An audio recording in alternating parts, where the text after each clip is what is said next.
Power star Pawan Singh का पुदीना song का व्यू देखकर खेसारी को हार्ट अटैक। दोस्तों हुए लंदन अस्पताल में भर्ती। तो क्या खबर की पूरी जानकारी बताएंगे आपको डिटेल में, लेकिन उससे पहले अगर आप इस चैनल पर नए हैं तो वीडियो को दिल से लाइक करके चैनल को सब्सक्राइब जरूर करें। और बिना समय लेते हुए आइए वीडियो को शुरू कर देते हैं।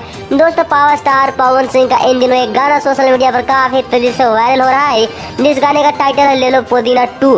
दरअसल दोस्तों यह गाना जैसे ही आया है काफी ज्यादा हर एक प्लेटफॉर्म पर वायरल हो रहा है, जैसे कि इंस्टाग्राम रील्स पर अब तक 1 लाख रील्स बन चुका है। और वहीं पर दोस्तों इस गाने का बात किया जाए यूट्यूब में व्यूज का, दोस्तों यूट्यूब में इस पे व्यूज अभी तक टोटल 20 मिलियन होने वाला है, जो कि मात्र 4 से 5 दिन के अंदर हुआ है। तो अब दोस्तों लाइक 6 लाख से ज्यादा हो चुका है। और इसी को देखते हुए दोस्तों खेसारी लाल यादव को काफी ज्यादा बड़ा सदमा लगा है। दरअसल दोस्तों खेसारी को हार्ट अटैक हुआ है और फिलहाल वह लंदन के हॉस्पिटल में भर्ती हो चुके हैं और इनका इलाज चल रहा है। बताया जा रहा है कि वह डिप्रेशन में चले गए थे पवन सिंह का लगातार गाना बजने के कारण। दरअसल दोस्तों पवन सिंह का लाल घाघरा हरी हरी ओढ़नी घाव दे देवे और साथ ही दोस्तों एक और सॉन्ग पुदीना 2 बज रहा है, जिसके कारण खेसारी लाल यादव सदमे में चले गए हैं, क्योंकि दोस्तों खेसारी लाल यादव का लगातार 20-30 सॉन्ग जो आता था वह नहीं आ रहा है। इसी कारण से वह काफी ज्यादा डिप्रेशन में है और इसी कारण से दोस्तों हार्ट अटैक हुआ है। आपको बता दें फैंस का दोस्तों मानना है खेसारी लाल यादव को शांत स्वभाव से काम करना चाहिए, ताकि हड़बड़ाहट में काम करना चाहिए, जिसके कारण दोस्तों उन्हें बहुत ही बड़ा क्षति हुआ है।